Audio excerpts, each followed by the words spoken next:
이게 다 바이든 때문? 아이러니하게도 증시 하락이 오래가지 않을 이유가 있다? 이 얘기를 한번 잠깐 해보겠습니다. 이제 이건 약간 머리 식히는 얘기인데요. 요즘 요게 미국에서 유행이랍니다.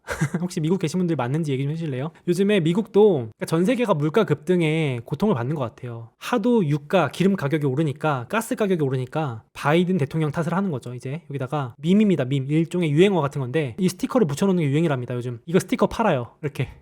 그래서 이렇게 붙여요. 서로 인증하는 게 유행이래요. 요즘. 그러니까 지금 뭘 해도 욕먹습니다. 바이든 지금 밉상이 돼버렸어요. 지금 미국에서. 그냥 뭘 해도 사람들이 다 안 좋아합니다. 게다가 이번에 추수감사절 있었잖아요. 한국으로 치면 추석이거든요. 가족들이 모여서 대통령 욕을 다 같이 했나봐요. 그러니까 이제 지지율이 더 급락. 아주 그냥 사상 최저치를 찍고 들어가고 있고 최저치 기록하면서 이제 물가, 칠면조 가격이 오르고 우리나라로 치면 추석 밥상 물가가 급등한 거죠. 그러니까 이제 오죽하면은 이번 주 기사에 바이든 수백억 원대 지인 저택에서 추수감사절 보내서 이제 사람들이 뭐라고 하는 거예요. 근데 바이든 입장에서 억울한 게 아니 이거 대통령 되기 전부터 46년 동안 여기만 왔는데 갑자기 왜 뭐라 그래. 어떻게 보면 되게 땀 삐질삐질 하는 상황입니다. 300억대 저택에 휴가 갔다가 인플레 대응 무능 내몰린 바이든. 그래서 오죽하면 이제 막 반대편에서 공격하는 거예요. 대통령님 당신이 억만장자 집에서 식사를 즐기는 동안 미국인들은 역사상 가장 비싼 추수감사절 즉 추석을 보내고 있습니다. 이거 어떻게 할 겁니까? 물가 급등하는 거 지금 혼자 호화롭게 보낼 겁니까? 막 이러면서 욕하고 있습니다.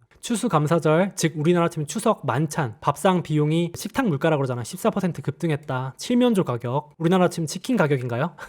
삼겹살 가격에 가깝지 않을까요? 많이 먹으니까. 칠면조 가격 24% 급등했다. 미국 31년 만에 물가. 주유소 휘발유 가격 7년 최고치. 온몸으로 다 욕을 먹고 있습니다. 이번에 오죽하면 바이든이 이게 진짜 아이러니하잖아요. 바이든 최대 정책이 친환경이잖아요. 친환경이면 유가 쓰지 말라고 공급 투자 제한해놓고 갑자기 이제 유가가 급등하니까 물가에 엄청 영향 미치니까 기름 풀겠습니다. 그것도 전략 비축유. 사람들이 이제 뭐야 말이 안 되는 거잖아 막 이렇게 이제 비판하는 거죠. 아니 언제는 친환경 하면서 기름 쓰지 말라더니 이제는 또 기름을 풀어? 막 이러면서 오죽하면은 골드만삭스도 비판합니다. 대통령 정책을 비판해요. 바다의 한 방울 이러면서 그거 뿌린다고 해결이 될 것 같아. 말도 안 되는 얘기지 이러면서 여기 앵커도 여기 아나운서도 막 웃으면 안 되는데 이러면서 참 미국은 대통령도 이렇게 적나라하게 저격할 수 있고 참 바다의 한 방울 정도의 양에 불과하다. 오히려 유가가 나중에 공급 부족 때문에 더 오를 거다. 친환경 정책 때문에 이러면서. 근데 물론 이 이후에 주말간에 오미크론 바이러스 때문에 유가가 폭락하긴 했죠. 이제 바이든이 잡은 건 아닌데 의도치 않게 유가가 폭락하면서 지금 잡아졌는데 거기다가 이번 주에도 연준 의장도 원래는 여러분들 아시죠? 제롬 파월 연준 의장이 트럼프 전 대통령이 지명한 사람입니다. 그래서 바이든이 바꿀 거라는 의견이 많았습니다. 그랬는데 이제 이런 말이 있죠. 전쟁 중에는 장수를 바꾸지 않는다. 그래서 연임도 시켰잖아요. 결국은 지금 물가 잡아라. 지금 한 번 더 시켜줄 테니까 물가 잡아라. 제발 물가 좀 잡아줘. 이런 상황인데 지금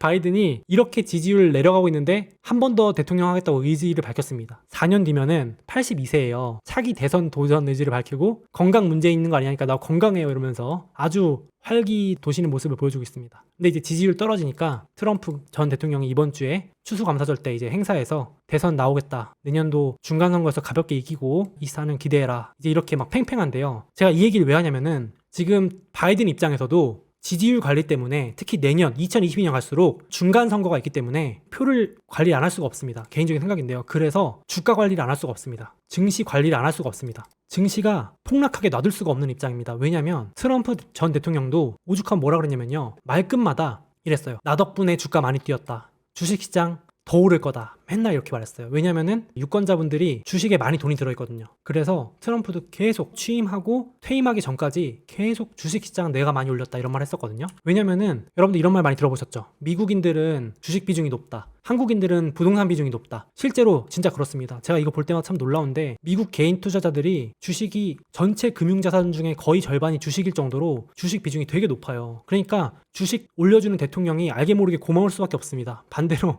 주식 폭락시키는 걸 놔두는 대통령은 표를 얻기가 좀 힘들 수 있죠. 민심을 잃기가. 그렇죠. 그래서 이것도 어떤 분은 미국 증시 상승의 숨겨진 비밀이다 라고 할 정도로 저 그 일부분 동의하거든요. 401k라 그래서 퇴직연금, 직장 다니면서 증시에 연금처럼 넣는 거 그 규모가 어마어마하게 늘어납니다. 그게 증시를 지킨다는 말까지도 돼 있거든요. 우상향. 오죽하면 지금 여기도 미국 젊은이들 사이에서 퇴직연금 401k 100만 달러 만들기 열풍이 불고 있다고 해요. 최근에. 왜냐면은 제 월급의 일부를 미국 주식 사면요. 직장에서 사줍니다. 그 금액만큼. 최대 100%. 그러니까 제가 30만 원치 애플 사면 회사에서 30만 원치 애플 사주는 겁니다. 이게 401k. 그래서 이제 부자 되는 방법으로 유명해져가지고 연금 100만 장자 막 26만 명 이러면서 젊은이들이 직장 다니면서도 부자가 될 수 있다 이러면서 막 하는데, 미국 증시는 참 이런 게 우상향을 받쳐주는 또 하나의 힘이 되고, 이렇게 미국 가계금융, 우리 일반 사람들의 주식 비중이 높기 때문에 주가 관리 안 할 수가 없죠. 제가 트럼프 전 대통령 당시 때도 주가 빠지면 진짜 신경 많이 썼습니다. 트럼프 전 대통령이 재무부 장관 부르고 그래가지고 증시 부양책 내라 막 이러면서. 그래서 사실상 바이든도 내심 직접적으로 말은 못하지만 연준 의장한테 주식시장 폭락 안 하게 잘 해달라라고 주문을 안 할 수가 없지 않을까라는 제 생각입니다. 왜냐면 또 대통령 해야 되니까. 본인이 직접 말했잖아요. 제가 말한 게 아니고 나 또 대통령 하고 싶어요. 주가 관리 잘 해줘요. 그래서 연준 의장도 유명하죠. 걱정 마요. 돈 풀기 하면 또 내가 전문가예요.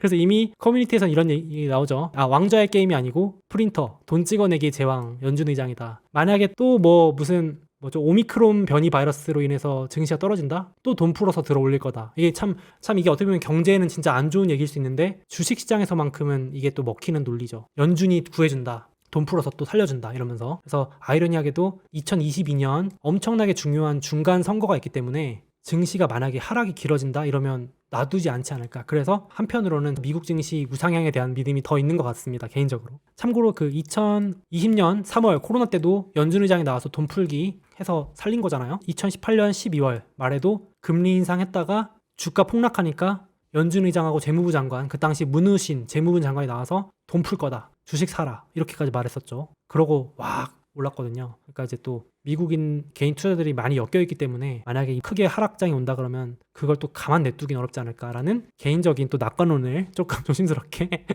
말씀드려 보겠습니다. 그래서 역시 하락장 온다 그러면은 저는 계좌 열어가지고 시장 ETF, 뭐가 다시 더 튀어오를지 모를 때는 시장 지수 그냥 마음 편하게 QQQ 이런 거 있잖아요. 애플이 더 오를까, 뭐 페이스북이 더 오를까, 구글이 더 오를까 모르겠으면 그냥 QQQ 많이 빠졌을 때 사는 게 제일 좋잖아요. 아니면 개별 종목 중에서는 관심 종목이나 시가총액 상위에 있는 종목들 이 자료 참고하셔서 해보시면 어떨까. 혹시 오해하실까봐 이거 앞서 말씀드렸지만 지금 바이러스에 대한 데이터가 나오는데 좀 걸릴 수 있기 때문에 그때까지는 좀 증시가 왔다 갔다 하지 않을까 싶어요. 개인적으로 좀 보수적으로 봐야 될 것 같습니다. 그래서 12월 중순 마침 또 15일 FOMC 연준 의장이 이때 우리 테이퍼링 계획대로 하겠습니다. 금리 인상 빨리 하겠습니다. 이러면 난리 나는 거죠.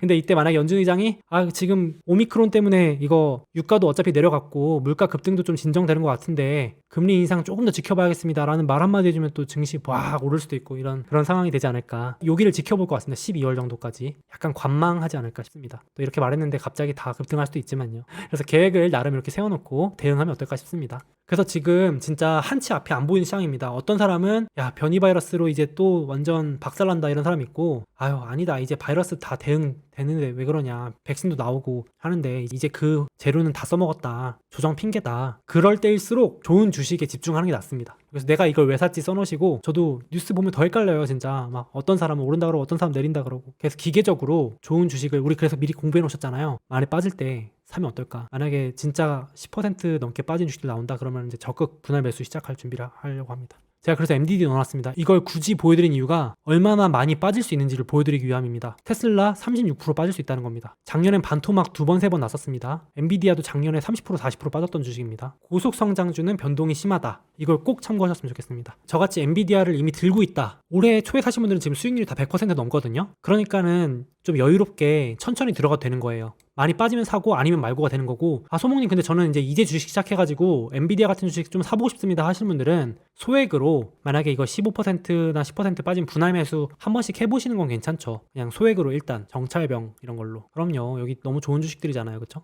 맞아요. 올해 엔비디아랑 테슬라가 핫했는데 이렇게 막 급등한 주식은 또 횡보하는 경우가 있어요. 그래서 조급해 하실 필요까지는 없지 않을까. 조정 올 때마다 산다 이렇게 말씀드리는데 오늘은 여기까지만 하겠습니다.